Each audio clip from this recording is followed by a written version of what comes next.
My name is Liam, and at 31, I've always felt like the spare key in my own family's lockbox. Useful when needed, otherwise tucked away and forgotten. Not the rebellious type, more like the dependable one. Birthdays remembered, thoughtful gifts chosen, always there for moving day, the first to offer help, the quiet hand reaching for the bill when dad's wallet mysteriously vanishes. I wasn't the life of the party, the one making grand pronouncements. I was the steady presence, the reliable anchor. Perhaps that's why it took so long for the realization to dawn. I wasn't just overlooked, I was being actively excluded. It began subtly, a missed invitation here, a forgotten message there. Oh, I thought someone told you, they'd say, and I, ever the believer in the best of intentions, would let it slide. Love means giving the benefit of the doubt, right? Not letting your insecurities dictate your feelings. But sometimes, silence isn't understanding. It's the sound of someone swallowing tears amidst a sea of matching family t-shirts you never knew existed. The baby shower for Maya, my cousin Chloe's daughter, though we've always used Aunt Uncle loosely in our sprawling family tree, was the tipping point. I arrived with a carefully chosen gift, a handcrafted mobile featuring tiny felt constellations commissioned from a local artisan. Maya's name was delicately embroidered on a shooting star. I felt a genuine sense of pride in it, a gift that felt personal and meaningful. The venue was a sun-drenched rooftop terrace, fairy lights twinkling, potted sunflowers adding splashes of color. Everyone was already there. I spotted my sister Clara by the mimosa bar, deep in conversation with our cousin Olivia. Clara offered a brief, almost dismissive wave, the kind you'd give a passing acquaintance. I plastered on a polite smile, signed the guest book, presented the mobile, and made small talk with a few relatives who actually remembered my name without prompting. Later, while helping my elderly Uncle George navigate a plate of mini quiches, I casually mentioned the upcoming lake trip. Looking forward to the lake house next weekend, I said. Finally got that Friday off. Uncle George, a man known for his booming laugh and gentle heart, chuckled softly. Oh, that was yesterday, Liam. I blinked. What? He tilted his head, a flicker of confusion in his eyes. Didn't anyone tell you? The words hung in the air. My mouth opened, then closed. I scanned the nearby faces. Some avoided my gaze. Others, like my cousin Sophia, offered a look of pity. Then came the final blow. My cousin Noah, whom I used to build elaborate Lego castles with when he was a kid, pulled out his phone and showed me a photo. There they all were, matching turquoise shirts emblazoned with Lake Fun 2025 grinning faces against a backdrop of shimmering water. Clara, Mom, Dad, even Great Aunt Mildred, who hadn't left her house in months. I swallowed hard. Oh, I managed, forcing a laugh that sounded hollow even to my own ears. Just then, Clara walked by. She glanced at the photo and said, with that little smug smile I'd come to recognize, it was kind of a close family thing. I turned to her, stunned. I am close family. She raised a perfectly sculpted eyebrow. Sure, but you know what I mean. No, Clara, I really didn't. I excused myself a few minutes later, mumbled something about a work call, and walked to my car. The entire drive home, my hands gripped the steering wheel so tightly my knuckles ached. My head swam with the same old questions, the ones I usually push down. Was I that boring? Had I done something wrong? Did they even notice I wasn't there? But somewhere between the highway off-ramp and my apartment parking lot, something shifted. Not a dramatic snap, but a quiet settling, like a fog finally lifting to reveal a stark landscape. The realization wasn't that they forgot me, it was that they deliberately chose not to include me. And worse, they no longer felt the need to pretend otherwise.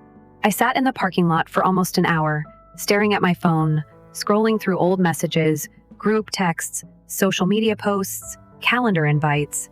Suddenly, the patterns of the past few months clicked into a horrifying kind of sense. The birthday dinner I'd never been informed about. The weekend getaway they'd already booked by the time they casually mentioned it. The subtle shift in tone from people I'd once considered close. It wasn't accidental. It was a deliberate exclusion. And I was done pretending not to see it. That night, I opened my laptop and pulled out a worn notebook. I started making a list. Names, obligations, favors. The quiet ways I'd been propping up this family like an unpaid intern. Dad's fishing boat insurance, automatically deducted from my account. Mom's premium streaming subscriptions, all under my family plan. Clara's ridiculously high dry cleaning bills I'd quietly covered more times than I could count. Cousin Ryan's struggling small business I'd poured hours of free marketing advice into. I wasn't just forgotten, I was being used. and the sudden clarity left me with no desire to be useful anymore. I started small, subtle moves. I removed myself from a few shared online accounts, changed my streaming passwords, quietly exited the family phone plan I'd been subsidizing since college. No one noticed, not yet, but they would. Then came the bigger things. I unearthed the digital spreadsheet I'd meticulously maintained over the years, a record of every bill paid, every favor granted, the things I told myself didn't matter. And I drafted a few polite but firm emails, not angry, just professional, detached. And then I made one final decision, something personal, something symbolic, a move that would speak volumes without me uttering a single word. The next family event was just around the corner, Maya's christening. Formal church service, reception to follow. This time, I was on the guest list.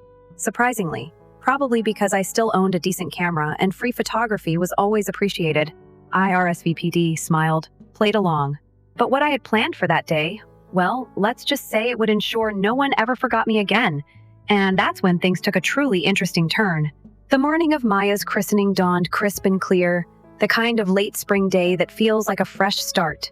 The old stone church echoed with the soft murmur of arriving guests, sunlight streaming through the stained glass windows. I arrived early, dressed in a sharp charcoal suit, the same one I'd worn to my cousin's wedding 2 years prior, the one I'd photographed for free because they were on a tight budget. My camera bag was slung over my shoulder, a familiar weight. Wouldn't want to break tradition. Inside, the pews were filling quickly. I saw Clara near the front, whispering and giggling with Mom. Dad caught my eye, offering a curt nod, devoid of any warmth, more like acknowledging a waiter than his own son. I walked past them all and took a seat near the aisle, a strategic position for capturing photos. Even in exclusion, I knew my role. But today, I wasn't just there to document, I was there to reveal. The service proceeded smoothly.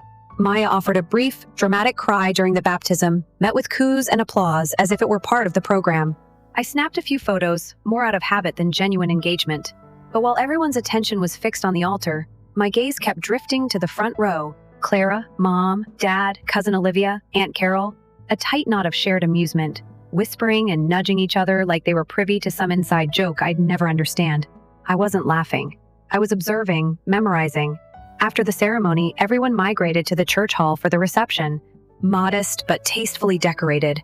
White tablecloths, simple floral centerpieces, a long buffet laden with finger sandwiches, deviled eggs, and pastel cupcakes. The gift table was already overflowing, a testament to Maya's burgeoning collection of adorable baby paraphernalia. I walked in carrying a large canvas bag and a carefully wrapped, flat box. I placed the box discreetly amongst the other gifts, then positioned myself near the side of the room, close to the light switch. My fingers brushed against the small remote in my pocket, synced to my laptop the night before. As everyone settled into their seats, the buffet line gradually thinning, my cousin Olivia, the designated host, stood up and tapped her glass for attention. "We want to thank everyone for coming today to celebrate our sweet little Maya," she said, her voice radiating warmth. "We felt so much love and support, and we're incredibly grateful to all of you." Polite applause rippled through the room, a sea of smiling faces. I stood by the edge of the room, near the projector screen, which was currently displaying a slideshow of baby bump photos and ultrasound images. My sister Clara passed by me, a plate piled high with food. "Try not to be awkward this time, Liam," she muttered, just loud enough for me to hear. I didn't even look at her. I simply smiled and said, "Don't worry, Clara. I won't be invisible for much longer." Her brow furrowed slightly, but she continued towards her table. Perhaps she thought I was making a clumsy joke, or being passive-aggressive, or simply tired. But every word was deliberate. As Olivia continued her thank yous, she gestured towards the projector. "And now, we'd love to share a short video tribute to the amazing people who made this possible, our wonderful family. You might recognize a few faces." The slideshow faded to black. That's when my version began. At first, the transition was seamless. Innocent photos flickered across the screen, family barbecues, birthday celebrations, old holiday gatherings. But then, the captions shifted. 4th of July, 2023, everyone invited except Liam. Mom's birthday dinner, we thought you were busy. Lake trip, 2025, didn't anyone tell you? Each slide was meticulously timestamped, dated, labeled. I'd painstakingly gathered screenshots from social media, text messages, even that ridiculous family WhatsApp group I'd been silently removed from months ago without explanation. A palpable shift rippled through the room. Necks craned, whispers escalated, nervous glances darted towards Clara, Mom, and Dad. Then came the real punch. A stark white slide appeared, simply reading, "A running tab." This was followed by a detailed spreadsheet, itemized, every expense, every favor, every small contribution I'd made over the years. From covering Christmas dinner costs to those small loans I'd never seen repaid. Each entry concluded with a short, pointed note, "Never reimbursed. No thank you." By the time the final total flashed onto the screen, a staggering $13,500, the room was plunged into absolute silence. Just cold, hard numbers hanging in the air, suffocating the forced cheerfulness. The final slide was a photo of me, a genuine smile on my face, holding a birthday cake, alone. The caption read, "Don't worry, I brought my own party." Then the screen went black. I stepped forward, the remote still clutched in my hand.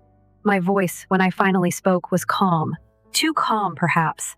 "Thank you for watching," I said, my gaze sweeping across the stunned faces. "Just wanted to make sure I wasn't forgotten this time." You could have heard a pin drop. Mom stood up, her face ashen. "Liam, what was that?" I looked directly at her. That was the truth. Dad opened his mouth, then snapped it shut. Clara simply stared at me, as if I'd sprouted wings. I turned to Olivia and handed her a USB drive. "That has all the original photos and files. Feel free to delete them, or keep them, your choice." Then I picked up my canvas bag and started walking towards the door. The whispers erupted again, but this time, they weren't about my quiet demeanor or perceived tardiness. They were about what they'd just witnessed, what they'd ignored, what they'd allowed. Clara followed me out, her heels clicking angrily on the tiled floor. "That was a low blow, Liam. You humiliated the entire family." I stopped just outside the door and turned to her. "No, Clara," I corrected her gently. I reminded the family. "There's a difference." She crossed her arms, her expression tight with anger. "What are you even trying to prove?" I took a deep breath, the kind you take before closing a door you know won't easily reopen. That I was here, that I mattered, that I'm done being the guy everyone remembers after the party's over. And then I left. But that wasn't the end, not even close. Because what happened next, after that video, that was when the real fallout began. When the call started. When the carefully constructed narrative started to crumble. When secrets, long buried, were dragged into the harsh light. And that's where things went from awkward to utterly explosive. I didn't go straight home. I drove aimlessly through the city, windows down, the cool evening air a balm to the simmering tension inside me. It wasn't anger I felt anymore. Not the familiar gnawing resentment that had been my silent companion for so long. This was different, clearer, sharper. A strange sense of liberation that comes after finally speaking a truth, long suppressed. I had laid it all bare, without yelling, without pleading, without expecting understanding. I had simply presented the facts and walked away, on my own terms. But peace, it turns out, is unsettling to those who thrive on control. By the time I pulled into my apartment parking lot, my phone was buzzing with missed calls. 7 from Mom, 3 from Dad, a staggering 11 from Clara, 2 from Olivia. And one unknown number I suspected was Aunt Carol, attempting a covert operation. I let them all go to voicemail. I wasn't ready for excuses, tears, or the inevitable guilt trip. Not yet. Then, the group chat resurrected itself.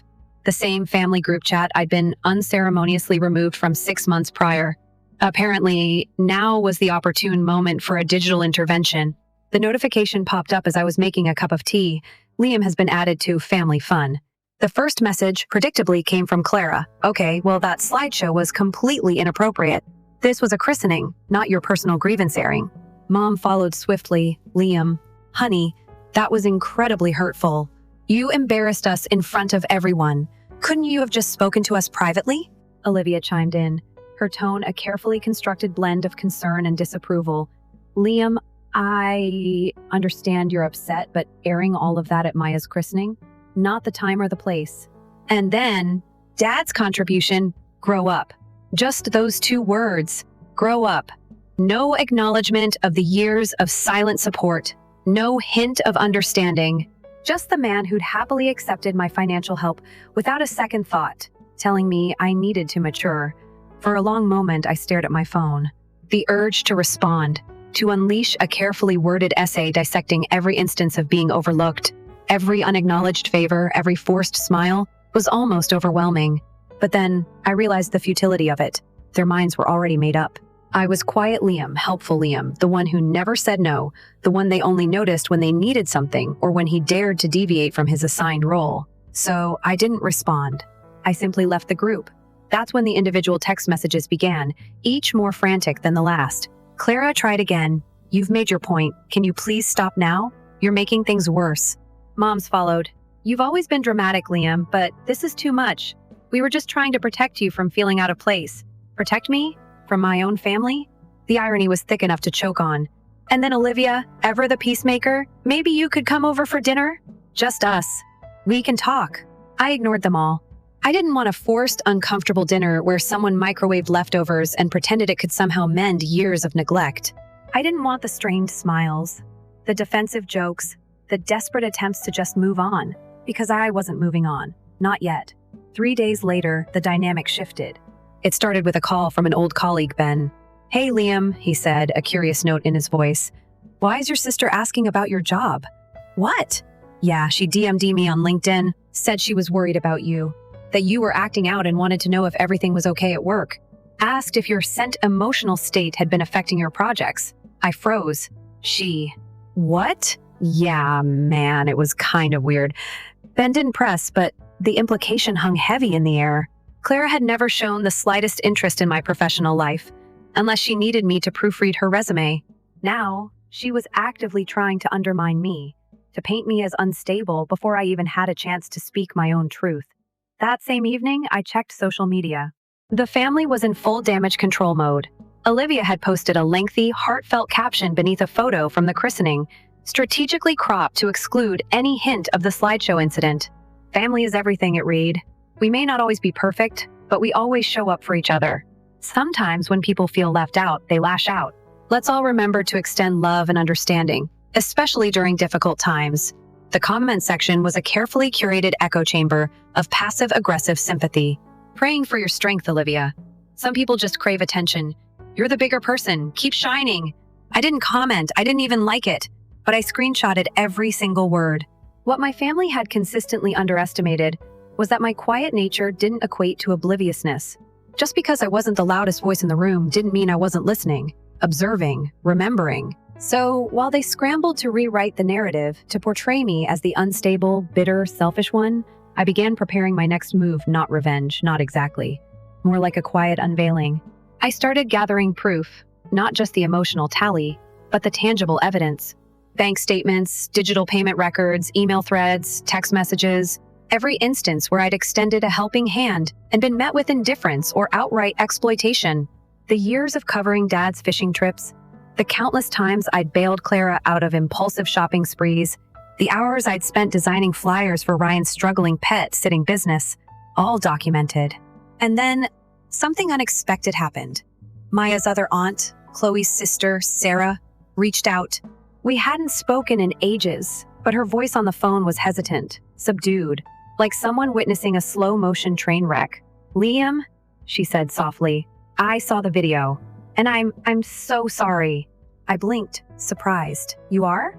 She wasn't at the christening. Clara had mentioned she was busy. I wasn't at the lake trip either, Sarah continued, her voice barely a whisper. Clara said it was just a spontaneous thing. But seeing that slideshow, it made me realize how long you've been dealing with this. I had no idea. Her words hung in the air, a fragile bridge of understanding. It was the first time anyone had acknowledged the truth aloud. There are more of us than you think, she added quietly. The ones who get overlooked. You're not the only one. That resonated deeply. Suddenly, it wasn't just about missed invitations or forgotten messages. It was a pattern, a deeply ingrained family dynamic that elevated some while marginalizing others. I had simply been the one to finally pull back the curtain, and now others were stirring. Messages trickled in. Distant cousins I hadn't spoken to since childhood, an elderly uncle from out of state, even my godmother, who confessed she'd avoided family gatherings for years due to the cliquish atmosphere. Each message fueled my resolve. I wasn't the crazy one. I wasn't overreacting. I was holding up a mirror, and the reflection was clearly unsettling. They were scrambling to shatter it, to discredit the image. And that's when I knew a simple slideshow wasn't enough. What came next? That was the move that would truly etch my name into their memories, not as the forgotten son, but as the one who finally spoke. But if you want to know what I did next, how I took their carefully constructed facade and systematically dismantled it, just let me know. Because that, my friends, is where the real story begins to unfold. I retreated, not in defeat, but in strategic silence. A full week I gave them to stew in their discomfort, to point fingers and assign blame amongst themselves. My phone buzzed incessantly, a chorus of guilt trips and thinly veiled accusations. Clara left a string of increasingly frantic voicemails. Mom's were longer, more dramatic, painting me as the heartless son tearing apart their precious family fabric over a misunderstanding. Dad's remained characteristically blunt. You upset your mother. Fix it. Fix it? I wasn't breaking anything. I was merely revealing the cracks that had always been there. My silence wasn't a tantrum. It was a period of focused preparation. I knew their playbook. Discredit, smear, publicly feign concern while privately assassinating my character. But this time, I held the trump card, irrefutable documentation. The slideshow spreadsheet was just a preview. I meticulously compiled every piece of evidence. The emails where I'd rewritten Ryan's business proposals pro bono, the digital transfers to Mom for unexpected expenses that never seemed to cease, the years of automatic payments for Dad's boat insurance, the hefty sums I'd quietly lent Clara to escape her credit card debt collectors. Not a single thank you in return. It all went into a comprehensive document, dates, amounts, descriptions, cold, hard facts devoid of emotional rhetoric. For each entry, I included a relevant snippet of their communication at the time. Liam, you're so good with this. Can you just handle it? Nobody else has the time. You know how busy we are. At the end, a brief, unemotional summary. I offered this support not out of obligation, but out of a belief in family. I now understand that belief was misplaced. Consider this my formal resignation from the role of family safety net. I uploaded it to a shared online drive and sent the link to everyone. The immediate family, the extended network, the cousins I hadn't seen in years, even those who had actively participated in my exclusion. The email subject line was simple, regarding recent family events. The response was immediate and varied. Curious messages from distant relatives. Wow, I had no idea.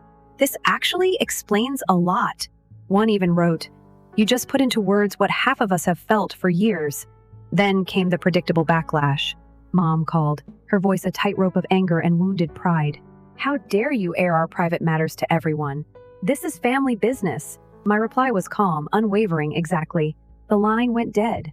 Clara unleashed a torrent of accusations in a new group chat, apparently. I was too toxic for the old one, manipulative, vindictive, playing the victim. But her outburst backfired. Others started to speak up. Sarah reminded everyone how Clara had consistently belittled her career choices. My cousin Leo shared screenshots of Clara mocking another relative's weight. Aunt Carol, the family matriarch, finally broke her years of silence with a simple, powerful message. This may be uncomfortable, but it is necessary. Dad remained silent. His quiet was more telling than any shouting. It was the sound of a cornered man. The real turning point, however, came from an unexpected source. Ryan's husband, Mark, the one whose career I'd helped launch, replied to my email with a single stark sentence. "You're not wrong, Liam. I'm sorry I didn't say something sooner. That broke the dam." Suddenly, the floodgates opened. Others began sharing their own stories of being dismissed, used, overlooked.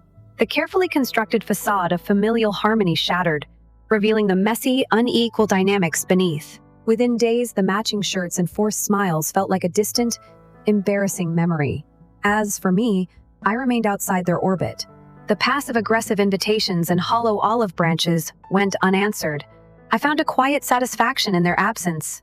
Hiking became my sanctuary, old friendships were rekindled, and for the first time in years, I allowed myself the space to process the decades of unspoken resentments in therapy. Months passed. Mom ended up in the hospital for a minor procedure. Clara called, her tone laced with the familiar expectation of my immediate compliance. "She needs you, Liam. You're still her son." A long pause. "No," I finally said. "I was a son to the person I thought she was. I don't recognize who you and Mom decided I should be anymore." I hung up and blocked her number. A week later, an email arrived from Olivia. Not a guilt trip, but a genuine apology. She admitted she hadn't fully grasped the extent of the imbalance and expressed remorse for her complicity. I didn't offer immediate forgiveness, but I acknowledged her honesty. It was the first real adult conversation we'd had in years. And the best part? Maya, sweet little Maya, would grow up knowing me not as the family ghost, but as someone who chose his own path. I still sent her a birthday gift each year, not out of obligation, but because my actions were now driven by genuine kindness, not by a desperate need for acceptance. Eventually, the calls dwindled. The messages ceased, the invitations stopped arriving, and with each silence, a sense of profound peace settled within me.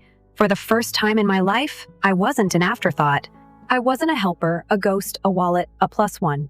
I was Liam, the guy who finally stopped apologizing for existing. And trust me, they never forgot me again. They couldn't. The silence from my immediate family was deafening, a stark contrast to the initial flurry of angry messages and desperate pleas. It was a silence that spoke volumes, a grudging acknowledgement that their usual tactics of guilt and manipulation were no longer effective. But the extended family was a different story. My inbox remained active, a steady stream of messages ranging from shocked disbelief to quiet understanding. Many recounted their own experiences of feeling marginalized, their voices echoing Sarah's sentiment that I wasn't alone in my outsider status. Some offered tentative support. Others simply expressed a newfound awareness of the family dynamics they had long accepted as normal.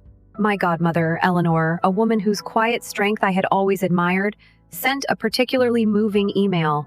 She confessed that she had distanced herself from family gatherings years ago, unable to reconcile the warmth she felt for individual members with the underlying current of favoritism and exclusion she had witnessed. My actions, she wrote, had given voice to a truth many of them had silently carried. This unexpected wave of connection was both validating and unsettling. It confirmed that my perception wasn't skewed, that the imbalance was real and had affected others. Yet, it also highlighted the years of unspoken suffering, the silent acceptance of a flawed system. It made me question why it had taken my dramatic exit to finally spark these conversations. Was the comfort of maintaining the status quo so powerful that it overshadowed individual pain? As the weeks turned into months, the family's carefully constructed online presence began to fray. The usual barrage of happy family photos dwindled. Holiday greetings felt stilted, lacking their previous veneer of effortless joy. The comments sections on their posts became a battleground, with subtle and not so subtle jabs exchanged between those who sided with my expos and those who staunchly defended the family's image. Clara, in particular, seemed determined to wage a public relations war, posting saccharine photos with captions about the importance of forgiveness and unconditional love, pointedly excluding any mention of me. Her efforts, however, often backfired, drawing comments from those now aware of the underlying tensions. The annual family summer barbecue approached, an event I had always attended out of a sense of obligation, despite rarely feeling truly welcome. This year, my absence was palpable. Several cousins reached out privately, expressing that the event felt strangely subdued, the forced joviality replaced by an undercurrent of unease. It was a small victory, a quiet acknowledgement that my presence, or rather my absence, had shifted the dynamic. I spent that Saturday hiking in the mountains, the solitude a welcome change from the usual forced interactions and polite small talk. The crisp air and stunning vistas offered a sense of peace I hadn't realized I'd been missing. It was a reminder that life existed beyond the confines of my family's expectations and manipulations. Therapy continued to be a valuable tool, helping me process the years of emotional baggage and build healthier boundaries. My therapist, Dr. Evans, encouraged me to focus on my own well-being and to resist the urge to engage with my family's ongoing drama. He emphasized that their reactions were a reflection of their own issues, not a commentary on my worth. This perspective was liberating. I began to detach emotionally, viewing their attempts at reconciliation or condemnation with a newfound sense of objectivity. I started saying no without explanation or guilt, a simple act of self-assertion that felt surprisingly empowering. Old friendships, neglected during years of prioritizing family obligations, blossomed anew. I rediscovered passions I had long forgotten, like photography and painting. My life, once defined by my role within the family, began to take on its own shape and color. Then, about 6 months after the christening incident, I received a letter. It was handwritten, the familiar looping script, instantly recognizable as my grandmother's. We had always had a quiet connection, a shared understanding that transcended the family's often turbulent dynamics. Her letters were infrequent but always thoughtful. This one was different. It was thin, the paper feeling fragile in my hands. Inside, a single sheet contained a brief message. "Liam," it read, "I understand. Come visit when you are ready. Your door is always open. Love, Nana." The simplicity of her words, the unwavering acceptance, brought tears to my eyes. It was the first genuine olive branch extended without any expectation of reciprocity, without any underlying agenda. It was pure, unconditional love. A week later, I drove to Nana's house. She greeted me with a warm embrace and a pot of my favorite tea. We spent the afternoon talking, not about the family drama, but about my life, my interests, my newfound sense of peace. She didn't offer judgment or take sides. She simply listened, her presence a comforting balm. That visit marked a turning point. It reminded me that family wasn't a monolithic entity, defined by the toxic behaviors of a few. There were still genuine connections to be nurtured, relationships built on mutual respect and unconditional love. It didn't erase the past, but it offered a glimmer of hope for the future, a future where I could define my own terms of engagement, where I could choose to connect without sacrificing my own well-being. And as for the rest of the family, they continued their slow, awkward dance of denial and blame. But their opinions no longer held the same weight. I had found my own voice, and in doing so, I had finally found myself. The echoes of their judgment faded, replaced by the quiet strength of self-acceptance. The show was over, and I had finally stepped off the stage. The audience could murmur and speculate, but their performance no longer defined my reality. My life was my own, and the script was finally mine to write. Time continued its steady march, each passing day solidifying my newfound independence. The initial shockwaves of my departure had subsided, replaced by a fragile, uneasy truce within the wider family. Clara's social media remained a carefully curated highlight reel, conspicuously devoid of any genuine self-reflection. Mom's occasional emails were polite but distant, inquiries about my well-being feeling more like a performative obligation than heartfelt concern. Dad remained a cipher, his silence an impenetrable wall. But the extended family dynamic had irrevocably shifted. The hushed whispers and knowing glances at gatherings spoke volumes. The old allegiances had fractured, with some openly expressing their support for my actions, while others maintained a cautious neutrality. The annual holiday gathering loomed, a traditional pressure point, where the family's carefully constructed facade of unity was typically on full display. This year, my decision to decline was met with a mixture of resignation and thinly veiled disapproval. Several relatives, however, reached out privately, expressing their own reluctance to attend, the forced cheer feeling increasingly hollow. It was a quiet rebellion, a subtle fracturing of the long-held tradition. I spent the holidays with Nana, a peaceful, low-key affair filled with warmth and genuine connection. We reminisced about old times, shared quiet meals, and simply enjoyed each other's company without the weight of familial expectations. It was a stark contrast to the usual chaotic and often emotionally draining holiday gatherings, and I realized how much I had unknowingly craved this simple, authentic connection. My professional life also flourished. The energy I had once poured into propping up my family was now redirected towards my own ambitions. I received a promotion at work, my contributions finally recognized and valued. I pursued my photography with renewed passion, even exhibiting some of my work at a local gallery. For the first time in my adult life, I felt a genuine sense of purpose and fulfillment, defined by my own aspirations, not by the needs and expectations of others. The quiet ripple effect of my actions continued in unexpected ways. Sarah, emboldened by my stand, began to assert her own boundaries with Clara, refusing to be drawn into her manipulative games. My cousin Leo, long the family comedian and peacemaker, started to address the underlying tensions with a newfound directness, much to the discomfort of the old guard. It was as if my breaking free had given others permission to examine their own roles within the family system. Even Olivia, initially critical of my methods, sent a message acknowledging that while she still disagreed with the public nature of my expos, she had come to understand the depth of my pain and the necessity of my actions. It wasn't a full reconciliation, but it was a step towards a more honest and, perhaps eventually, a more equitable relationship. Maya continued to grow, her milestones marked by occasional photos shared in the family group chat, from which I remained happily excluded. I sent a small gift for each birthday, a quiet gesture devoid of any expectation of acknowledgement.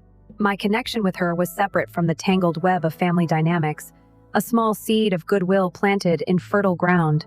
2 years passed since the christening. Life had settled into a comfortable rhythm, defined by my own choices and surrounded by genuine friendships. The echoes of the past had faded, replaced by the quiet hum of a life lived on my own terms. Then I received an unexpected call. It was Clara. Her voice was subdued, lacking its usual sharp edge. Nana had suffered a stroke. Her prognosis was uncertain. The news hit me harder than I anticipated. Despite the years of emotional distance from my immediate family, my connection with Nana remained a constant source of comfort. I drove to the hospital, the familiar route now tinged with a sense of urgency and fear. The waiting room was filled with the familiar faces, etched with worry. Even Dad looked uncharacteristically subdued. Clara approached me, her usual defensiveness softened by grief. We didn't speak much, the shared concern for Nana creating a temporary bridge between us. In the days that followed, I spent hours at the hospital, sitting by Nana's bedside, holding her hand, talking softly about shared memories. The family gathered, a fragile sense of unity prevailing in the face of a common loss. Old grievances seemed to fade into the background, replaced by a shared vulnerability. Nana passed away peacefully a week later. The funeral brought the entire family together, a somber occasion for reflection and remembrance. Standing there, surrounded by familiar faces, I felt a strange mix of emotions: sadness for the loss of Nana, a sense of detachment from the ongoing family dynamics, and a quiet gratitude for the life I had built for myself. In the days and weeks that followed, there were tentative attempts at reconciliation from some family members. Olivia suggested we meet for coffee. Sarah sent a heartfelt message expressing her condolences and acknowledging Nana's role as a unifying force in the family. Even Clara offered a brief, somewhat awkward apology for her past behavior. I responded with polite acknowledgement, but I made no promises of a return to the old ways. The years of being the family doormat had fundamentally changed me. I was no longer willing to sacrifice my well-being for the sake of maintaining a superficial harmony. My relationship with Nana had reminded me of the importance of genuine connection, built on respect and unconditional love. And while I wouldn't actively shut the door on future possibilities with my family, I would enter any such interactions with clear boundaries and a firm commitment to my own truth. The experience of Nana's passing served as a poignant reminder of the preciousness of time and the importance of authentic relationships. It reinforced my decision to prioritize my own well-being and to surround myself with people who truly valued and respected me.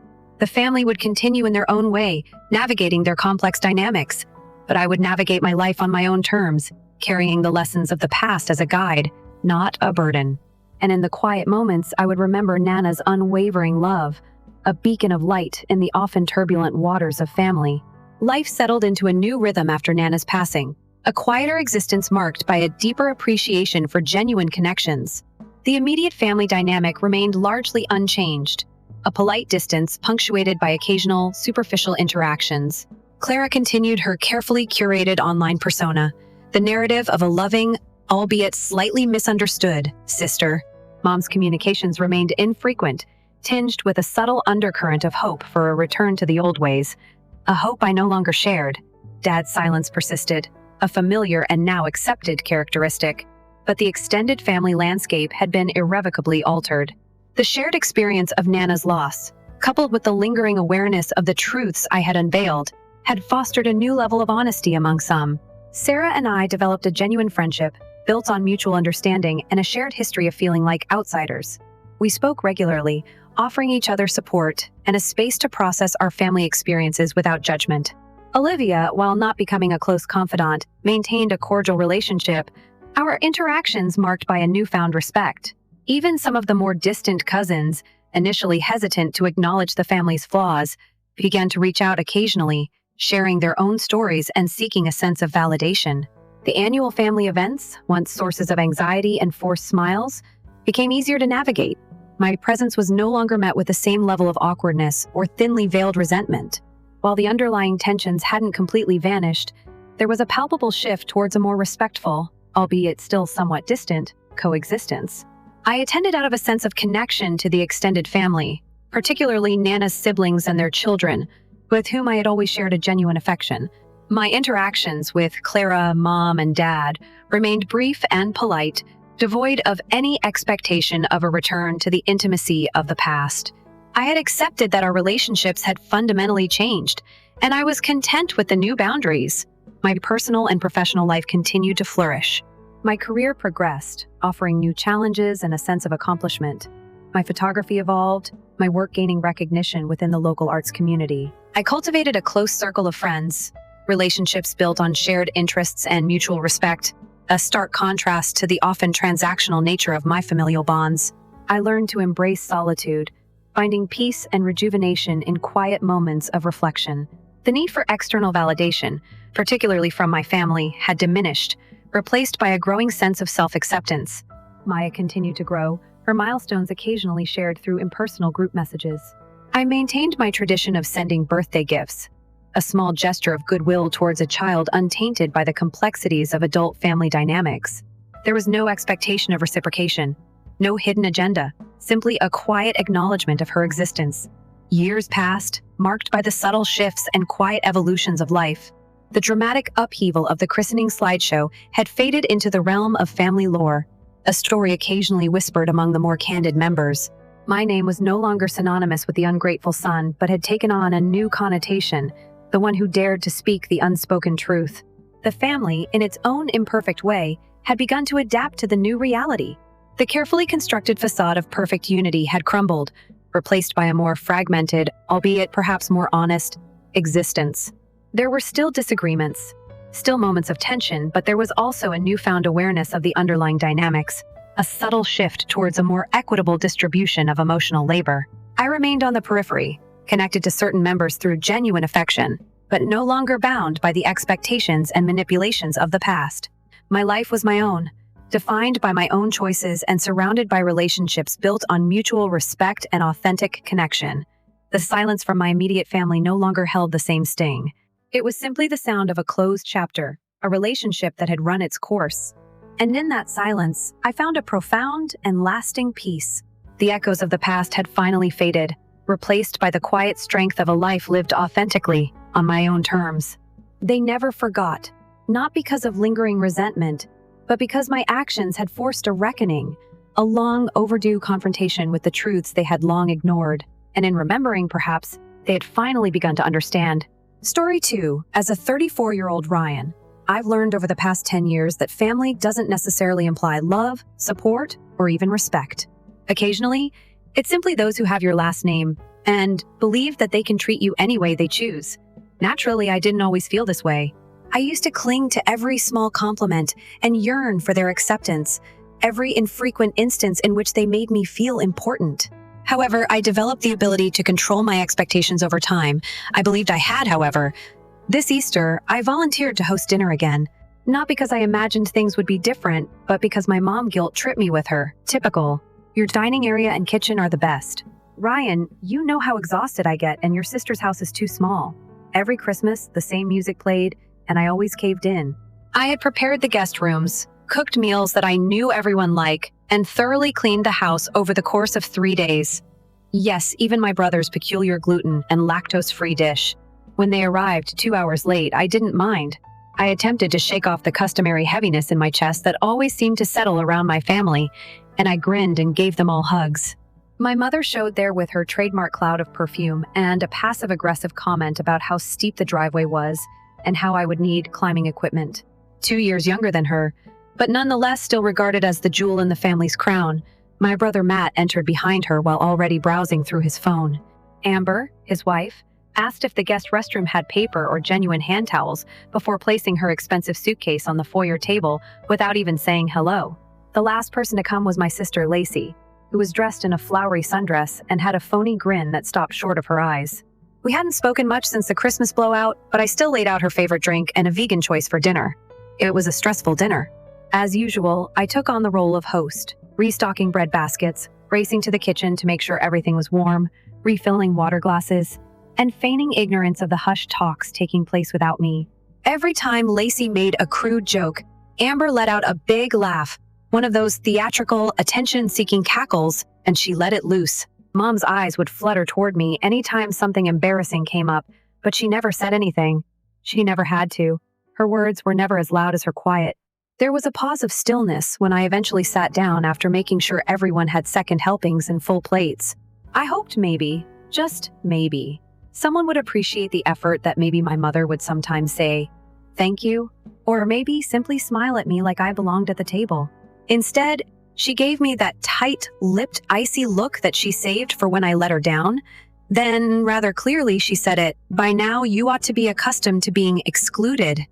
It's your strongest suit." I remained still for a moment. I questioned whether I had dreamed it, but my stomach fell when Matt let out this low, arrogant laugh. Nobody appeared surprised. Nobody spoke. Hey, that was uncalled for. Not even Lacey. She simply turned aside and swirled her drink. I blinked. I refrained from crying. I refrained from screaming. I didn't cause any trouble. Calmly, I got up, moved my chair back, and returned to the kitchen as if I had forgotten something. As I took out my phone and scrolled through texts from colleagues and deadline reminders, my hands shook. I came upon the thread involving Michelle, my attorney, who assisted me in handling the summer house transfer the previous year. We've been discussing giving my parents the deed as a gift, in part for tax purposes, and in part because I foolishly believed it would make them proud. That home was adored by them. After it was foreclosed upon during a difficult time, I was the one who purchased it back, even though it had been in the family for many generations. Nobody offered assistance. Not even a word of kindness or a loan. Once I was back on my feet, though, I did so quietly and without any fanfare. I never demanded anything in exchange. I tied after reading Michelle's most recent mail regarding the deed transfer. Kindly cancel. The housing transfer should not be carried out. Later, I will explain. After that, I locked my phone and inhaled deeply. Matt boasting about his promotion and Mom detailing her health issues like a shopping list were among the noises drifting in from the dining room. I didn't go back. And straight away, I leaned on the counter and glanced out the window, seeing the regrowth of the garden I planted in the spring. It seemed like a separate universe out there. Calm. Keep quiet. Not bothered. Nobody even realized I had left the table when I eventually made it back. I heard Matt mention that after the house is in the name of Mom and Dad, the talk had shifted to summer plans. That deck can finally be fixed, right? My mother grinned as if it were already hers and nodded, just long enough to add, "You know, it's crazy how Ryan finally did something right." Lacey glanced up from her phone. That was the time. The realization that I wasn't taken for granted by them. I was already deemed a footnote in my own narrative, someone to use and then throw away. And I had tried for years and years to get crumbs of acceptance from people who would never give it to me. They interpreted my attempts as weakness rather than compassion, as a duty. I didn't correct them. I hadn't yet informed them that the house wasn't theirs. I simply allowed them to continue, allow them to organize furniture updates and improvements, allow them to enjoy the dream they created about stealing something from me without ever mentioning my actions. Because now I had another strategy, one that does not entail exclusion, one that would, at long last, remind them that they could no longer ignore me.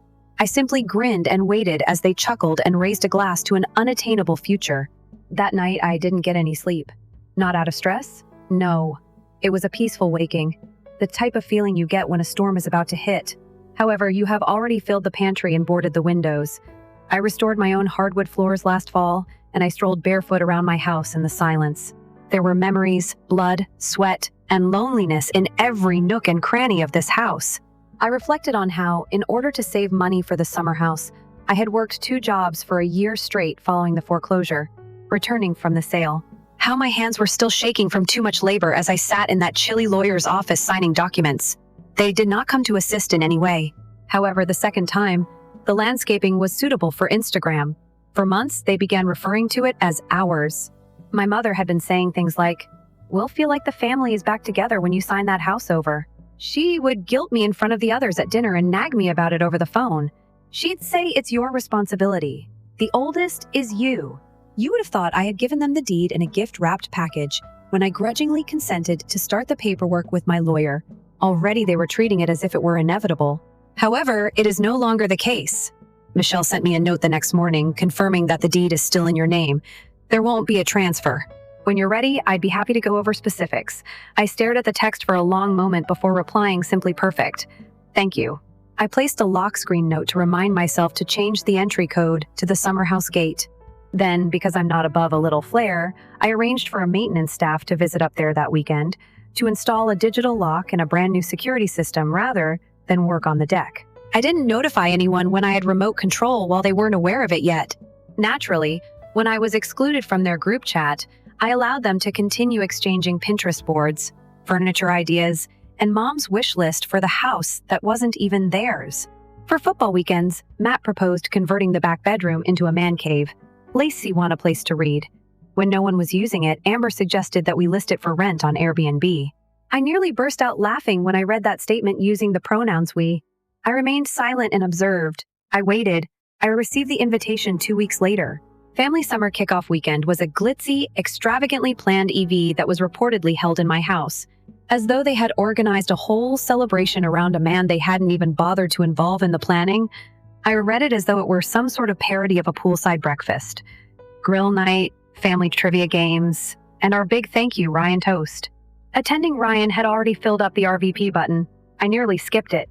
There was a part of me that wanted to just replace the locks and let them deal with it on the porch.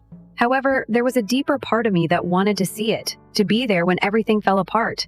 For closure, not for the drama or retribution. So I had to let them know, don't presume.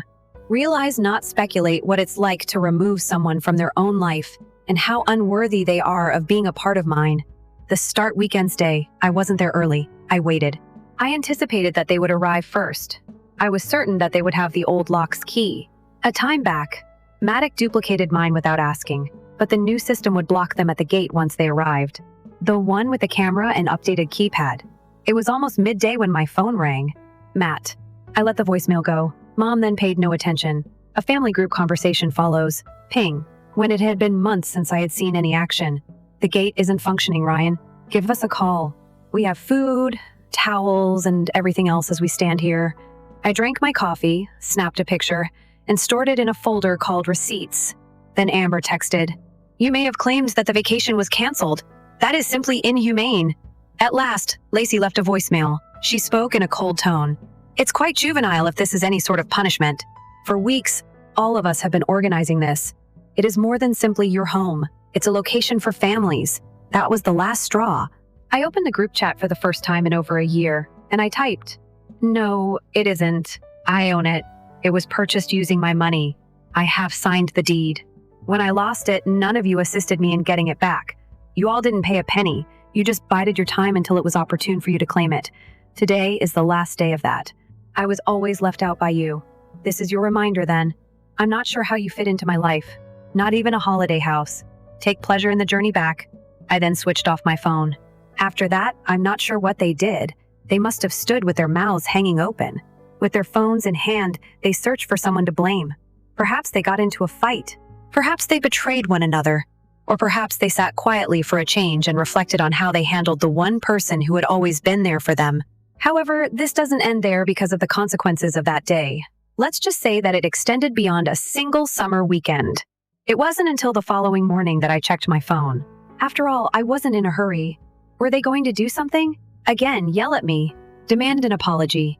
I had spent years being cautious around folks who wielded guilt like a knife and considered compassion as money.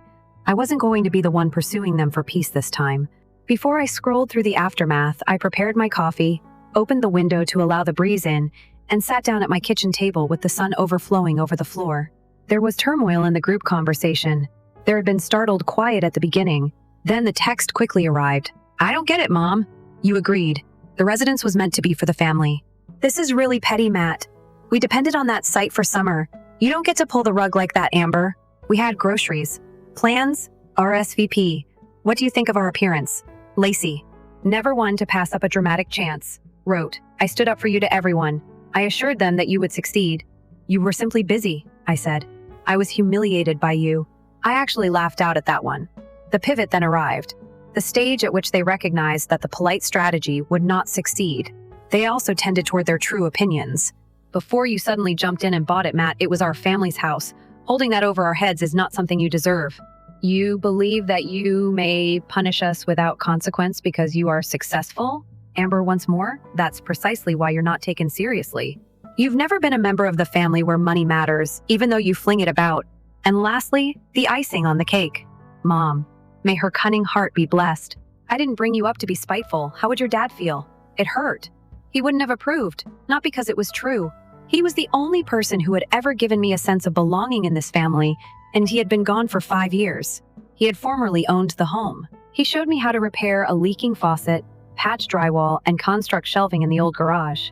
The individuals who were left behind had transformed it into something self-serving, but I purchased it back for him in honor of his memory. It was a transactional affair, as if they owed it to him because they bore his name. None of them received a response from me. I removed the group chat and blacklisted Amber's number. After Matt's, there are Lace's. I didn't block my mother. I wanted her to sit with the stillness, not because I was trying to be kind. I received an email from an unfamiliar legal firm 3 days later. It was only a letter of concern, not a lawsuit. As planned, Matt had apparently attempted to seize the summer cottage, inheritance, and wanted to know if estate planning had misrepresented it. They wanted to start a conversation about what had happened to the land since our father's death. I sent Michelle a copy of the email. Her response was succinct. There is nothing to be concerned about. You had a clean title when you bought the house. Their claim has no legal foundation. If you want to give them a formal warning to back off, let me know. I advised her to hold off. Give them time to stew. In the meanwhile, I made a choice that I should have made years ago. I pulled the financial ledgers. I kept account of all the payments I had made over the previous 10 years on my parents' behalf. Assistance with medical expenses, auto insurance, and mortgages. The emergency fund was totaled by me. When Lacey's credit card was at its maximum, I discreetly added more money. When Matt and Amber couldn't afford their last apartment for a few months, I paid the rent. The total was over $67,000, and I had never once received genuine gratitude. Not by the individuals who embezzled the funds, nor by the relatives who said I was fortunate to possess them. I wasn't resentful. I was finished. I collected all of the receipts, organized them into a clean document, and sent my mother a single email with them attached. It said in the subject line, "We are currently discussing entitlement. You once told me I should get used to being left out." I wrote within, "I guess one am. You'll all have to get accustomed to being alone now, though." This is a summary of all the costs I have paid for throughout the years. I want you to know that I never had to be generous, not because I anticipate remuneration. I simply decided to be. And you thought that was a sign of weakness. I'll be managing my boundaries in the same manner that I completely controlled your finances. Best good luck with everything. I had sinned, Ryan. I then added the summer cottage to the portfolio of the property management firm I had used for my rentals. Now, it would have one fine print condition and be marketed as a luxury short-term rental. No one with my last name is permitted to rent. They'd never step foot in there again. But the narrative didn't stop there because families like mine, they don't go quietly. It was not well received by them. I first hoped that once I banned their numbers, stopped communicating with them, and took away the summer house, the one thing they valued more than me, they would receive the message. They would sit in that solitude and gain insight. However, no. Reflection was not my family's style. They were the kind to strike back. It began modestly. The HOA close to the vacation residence called me a few weeks after I sent the email. A noise complaint had been made, followed by another one regarding unpermitted renovations. The identity of the person was obvious to anybody. I hadn't gone to the property since the gate installation in the security system verified it. No one had entered. No noise had been made and no labor had been done. Simply put, it was harassment. Both complaints were flagged as frivolous by the HOA manager, who then recorded them in my file. The anonymous one-star reviews followed. Even though the home wasn't yet listed on rental websites, it has 3 negative ratings. An unclean and unsafe host is impolite and unmanageable. Although I couldn't confirm it, the usernames seemed suspect and they were submitted using burner accounts. Each of them received a cease and desist letter from my lawyer, which was professionally phrased yet had enough legal weight to make them take notice. I waited after that. As expected, the reviews vanished a week later. At that point, the actual storm struck. My lawyer, Michelle, called me one day. Her voice was clipped yet calm. My mother's lawyer had sent her an official letter. They were challenging the estate of my father. Evidently, the new allegation 5 years later was that my father had verbally agreed to leave the summer cottage to the family upon his passing. Nor in a will, nor in writing. Just said. No proof, no witnesses. It was a desperate maneuver, a bogus legal long shot. I told Michelle to handle it, and I meant it. I didn't even want to look at the documents. Still, it affected me. Not because I was afraid. Not because I anticipated their victory, but rather because it validated a long-held suspicion of mine. I was never loved for myself by them. Just because of what I offered them, how I might help them. I ceased to be family the moment I ceased to be useful. The hearings didn't last long. It was quite visible on my father's wall. Years prior to his death, the summer house had been taken from the estate and foreclosed. I used my own money to buy it back. Without hesitation, the judge rejected the petition and even cautioned their lawyer against wasting court funds in the future. I framed the formal letter that Michelle provided me with the decision.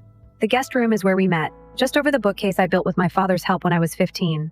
Finalization, or so I believed. My sister, Lacey, called me a month later. I nearly didn't answer.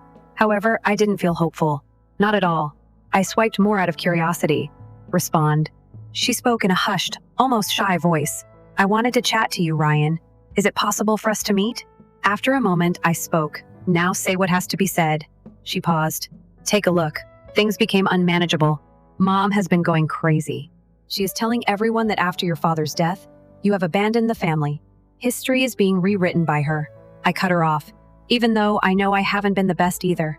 After you all threw a party in a house you never owned, Lacey, you told people that I made you feel humiliated.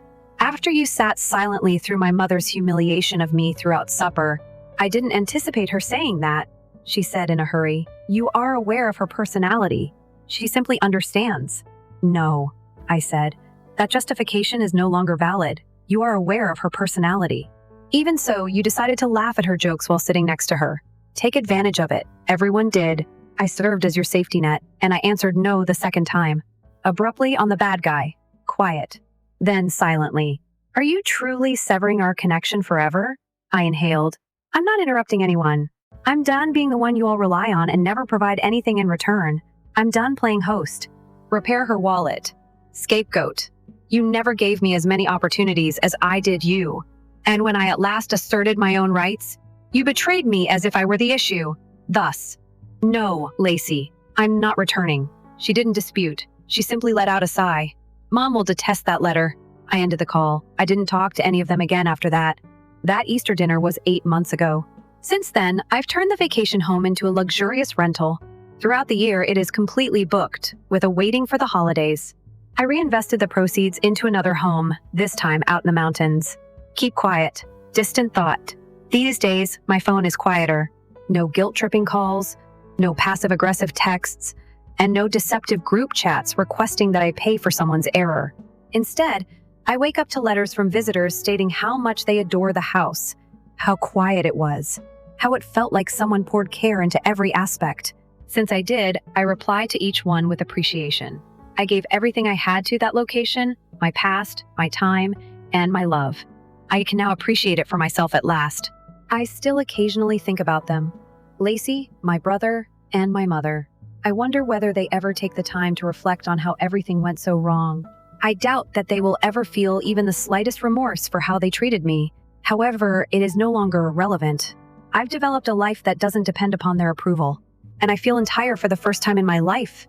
Therefore, no, this is not a tale of family harmony. It's not a neat bow where we all give each other hugs and act as if nothing occurred. This is a story about setting limits, about recognizing your value, and about leaving because you began to care more about yourself rather than because you stopped caring. And if, as I hope, they ever come across this post, I want them to know that my selfishness did not cause you to lose me. I finally learned not to be, so you lost me, and I will never return. Story 3. My name is Jake. I got married last spring, and I'm 32. You wouldn't know it based on my family's behavior.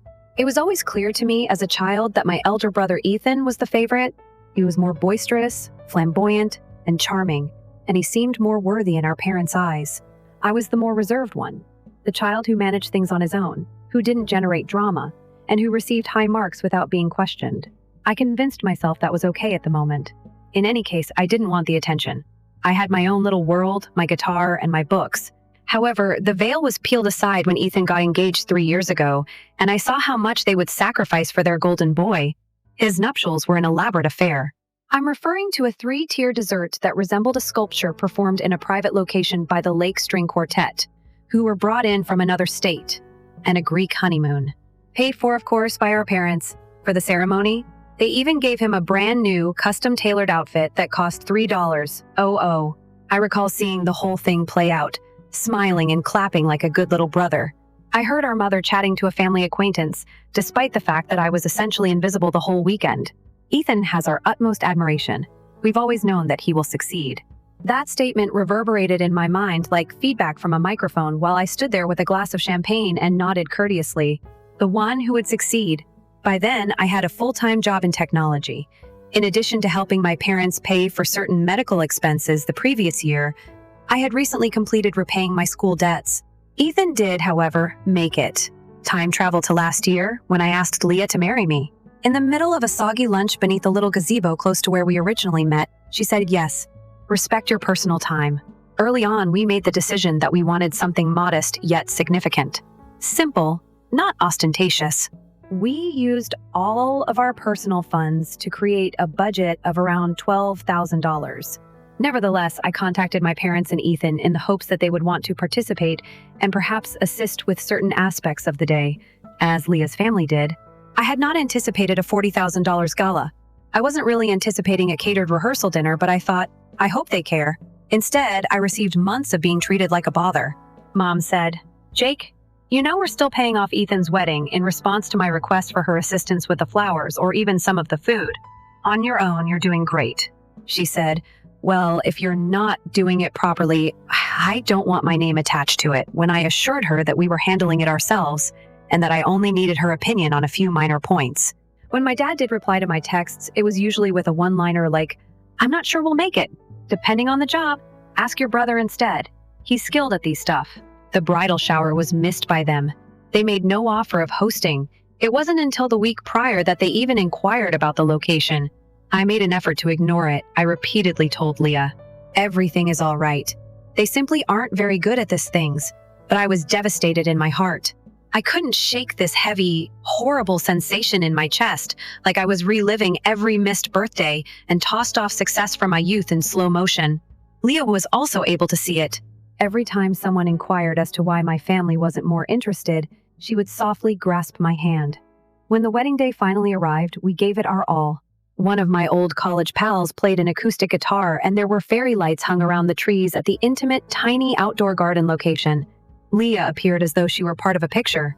My pal arrived. Her relatives arrived. Even neighbors and coworkers showed up. However, I discovered that my parents hadn't even bought us a gift when the ceremony came to a close and we entered the reception. No envelope, no card, nothing. Even terrible, Mom seems disinterested. She scrolled through her phone half the time. Dad made it a point to tell my uncle how hurried the wedding felt and kept sneaking away to smoke. He once said, "It's not like Jake wanted a real wedding and I heard him giggle, in any case." Then, at supper, the final thread inside of me had finally broken. Leah was speaking to her grandmother at the time. Mom and Dad were seated across from me at our table. I made an effort to say thank you and smile. It has great significance. Mom was eating her salad and didn't even glance up. "You should be thankful that we even came," she continued. "Your brother's wedding took everything out of us." Then Dad chuckled and added, "He's always needed us more than we needed him. I take it that you've always been the self-sufficient one?" I'm not sure if they thought I would laugh. Perhaps they assumed I would simply nod and carry on as usual. And I did, not once. However, something inside of me froze in that instant. It wasn't rage. Not quite. It like a wall rising more. A silent realization that whatever responsibility or affection I had been holding onto was irreparably ripped. I didn't argue. I refrained from crying. I simply stared at them, truly stared at them, and pondered. Do you believe I have a debt to you? Now, though I owe you nothing at all, I remained courteous for the remainder of the evening. I thanked visitors, danced with Leah, gave speeches, took photographs, and made sure no one could notice any cracks. However, I was already making calls the next morning. You see, I've been dealing with more than they ever knew for years. I assisted Dad in financing a used automobile after their old one broke down. The loan was technically in my name. When Mom's part-time job was lost, just till she got back on her feet, I paid their phone and Wi-Fi expenses. To enable them to shop for food at a lower cost, I even put them as authorized users on my Costco card. They occupied a rental property I owned that was half of its market worth. And I gave them the impression that it was a family discount. To be honest, I was sick of watching them suffer. I believed I was doing appropriately, but I had never received a thank you note. Not after I paid off their credit card bill. Not after I secretly paid a month's worth of overdue rent. Not even when I purchased a new laptop for Ethan's graduate studies. "You have more money than us," Mom replied. It had been anticipated all along. "Another route, please." It was my responsibility to compensate for being the silent one, the one who avoided trouble, the one who made few requests. Now that I was married to the love of my life, my own parents viewed it as a tedious task, a way to cross off something they didn't want to be a part of, but felt compelled to go so they could say they did. I thus called the bank first, then the landlord to inquire about their whereabouts. Next are the utilities companies. I wasn't vengeful or cruel, I just reversed my actions. Slowly, cautiously, completely. And just when their situation started to fall apart, I was the one tugging the thread. But they didn't know it. The house was the first domino to fall. They named it home, even though it was only a modest 2-bedroom rental on the outskirts of town. 5 years after I purchased it, after Mom's hours were reduced and Dad was laid off, they were drowning in past due rent at the time. Naturally, Ethan was too busy assisting his then-fiancé in organizing their extravagant Italian engagement vacation. I thus intervened, purchased the property in my name, and allowed them to occupy it for less than half of the price I might have demanded. To spare them the shame, I even did little repairs myself, rather than hiring professionals. I requested that the property manager I had been working with for my previous rentals draft a formal notice over the phone. There would be no renewal of the lease. I made sure everything was completely legal and gave them a full 60 days. After they left, I instructed her to begin preparing the property for market value rent. At first, she hesitated. She was aware that it was my parents', but I just told her that it was business and went on. The automobile came next. His credit was a wreck, so I took out a loan for that automobile. When I purchased my new SUV this summer, I had been making the monthly installments for over 2 years. To save him money, I had covertly moved his car's whole insurance coverage to my own policy. He was unaware, so I phoned the bank, confirmed the payback amount, and sold it back through a dealership trade-in. I didn't even need their consent because it was in my name. I only called the insurance company once to get the automobile taken off the coverage. A few days later, Dad came outside to find the driveway empty and assumed it had been stolen. He called me Jake. So I know. His voice was strained as he said, "I suspect someone took the automobile. It's gone." I was at work, drinking coffee and gazing at my monitor as if nothing had occurred. "Oh," I said calmly. "No," I exchanged it. "Do you recall that the title was under my name?" A long pause was followed by a bewildered sputtering. "What do you mean by trading it in, I wonder?" "My automobile was the one, no, father. The automobile was utilized by you. I always had it. I just let you take the wheel. You're not serious." "That's necessary for my job." "It's been 7 months since you last worked." I gave a bland response. "Recall that you informed Uncle Rob that you were now semi-retired." He began to shout. However, I hung up after telling him I was at a meeting. His number was not blocked by me. I refrained from yelling back. I just hung up the phone like a door shutting. The utilities followed. My account on Mom's phone plan. When her old phone died and she became anxious about the cost of a replacement, I had set it up. I therefore included her in my family plan, made silent bill payments, and never demanded payment. Same with their internet streaming services, even their Costco card. All of it billed to me one by one. I stopped all of the automatic payments. The morning of a cold Wednesday, I was inundated with voicemails and missed calls. Mom came first. Jake heard her harsh, accusing voice. "The internet is not working. What's happening? Your dad is very angry. Not even his email can be checked." Then one more. "Our phones aren't working, Jake. Has the business made another mistake? Please fix this." Then a text message. "The water is off. Why? Do you see these? Give me a call back." Could this be a joke? I didn't answer. Leah, who by now knew everything, and I sat on the couch instead. On the evening of the wedding, I informed her of my plans, with quiet, unmistakable certainty, rather than in a vindictive rage. She made no attempt to stop me. "It's about time," she said with a simple nod. Nevertheless, despite her encouragement, I didn't feel victorious. Not quite yet. There was an ache inside me. Not guilt exactly, but something deeper. A hollow sort of mourning. I wasn't punishing strangers. I was closing the door on my own parents. The people who raised me, the people I had once desperately wanted approval from. But every time I considered backing down, I remembered Mom's voice at the reception. "You should be grateful we even showed up." That sentence lived in my head rent-free. I had paid for my own wedding. Every flower, every chair, every damn napkin, and she made it sound like their attendance was a charitable act. And then Dad's smirk. He's always needed us more than we needed him. That line didn't sting. It infuriated me. I'd been carrying them for years, quietly, without fanfare. And they still believed they were doing me a favor by existing in my life. Not anymore. A week after everything happened, Ethan texted me. "Dude, what did you do?" "Mom's losing her sanity. She claims you're being cruel and ungrateful. Are you okay?" I gazed at the screen for a moment. I wasn't even furious at him, just exhausted. I answered, "I'm fine, just reallocating my resources." Ethan texted Jake, "Hurry up. This isn't you." That part truly made me giggle because it was me.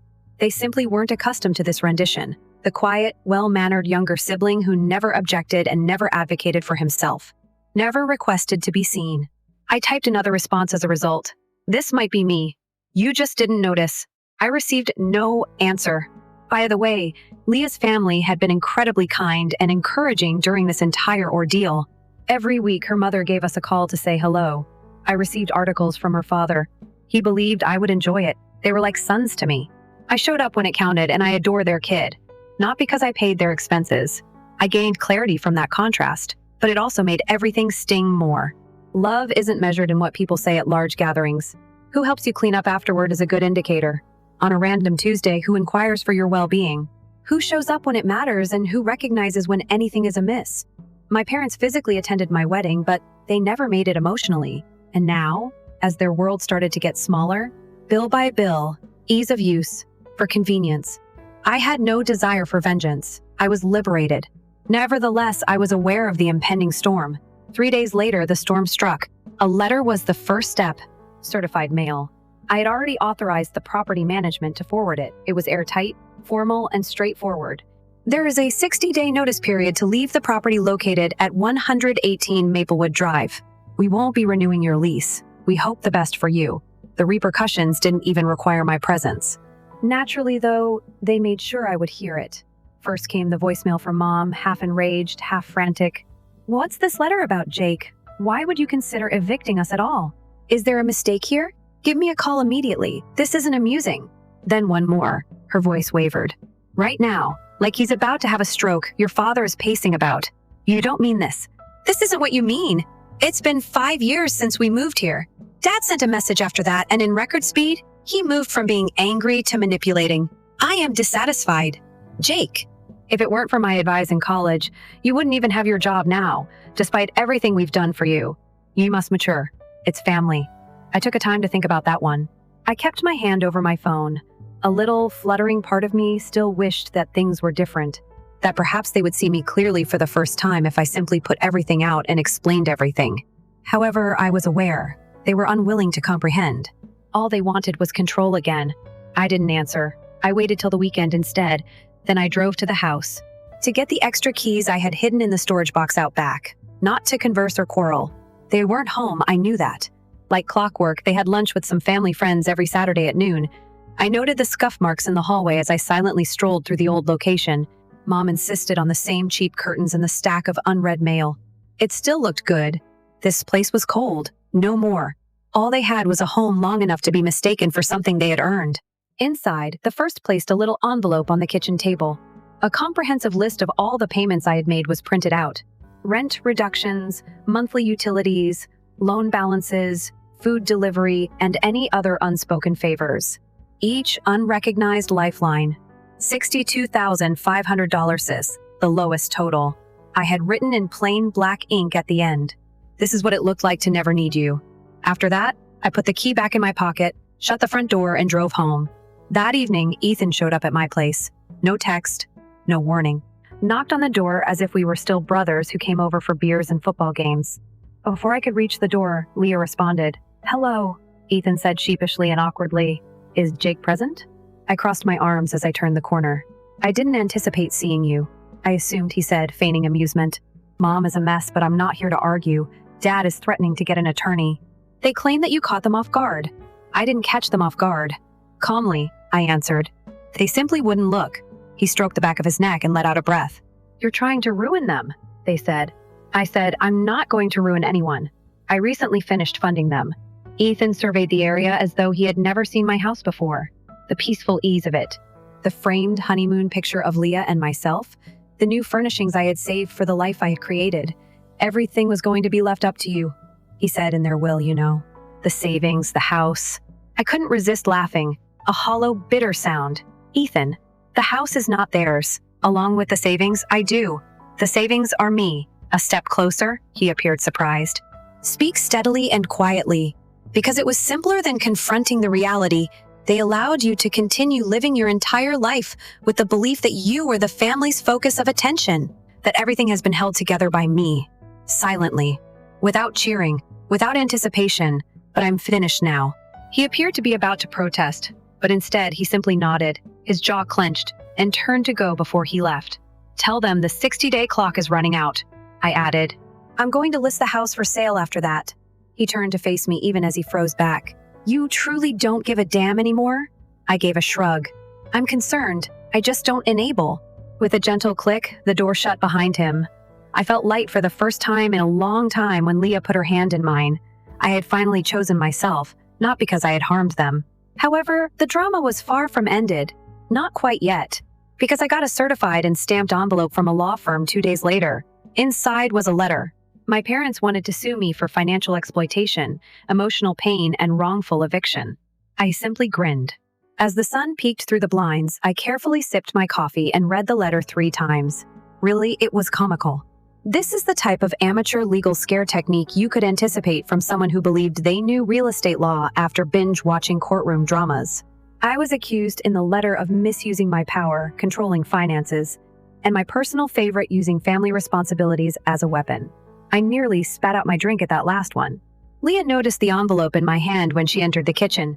From your parents, is that? Technically from their lawyer. I said, well, someone trying to be one. Do we need to worry? I gave a head shake. Not by any means. I am fully aware of my actions. They're also bluffing. Nevertheless, I sent it to Daniel, my real lawyer, whom I had hired soon after getting married. My parents were caught up in the financial web when I first began to untangle it. He laughed as soon as he picked up Jake and phoned me back within an hour. This isn't anything. They didn't even follow the proper eviction dispute template, and the lawyer they're using not licensed in the state. I'll compose a proper answer. There is nothing to be concerned about. I hung up after thanking him. I was experiencing a sensation I hadn't had in months. Calm, true tranquility. Not the brittle, conditional sort I developed as a child. Always connected to my parents' satisfaction, but the firm type that results from setting boundaries and sticking to them. Nevertheless, I didn't want a public drama to break out. I didn't make any internet posts. I had long ago muted the family group chat, so I didn't post furious SMS or go on rants on Facebook.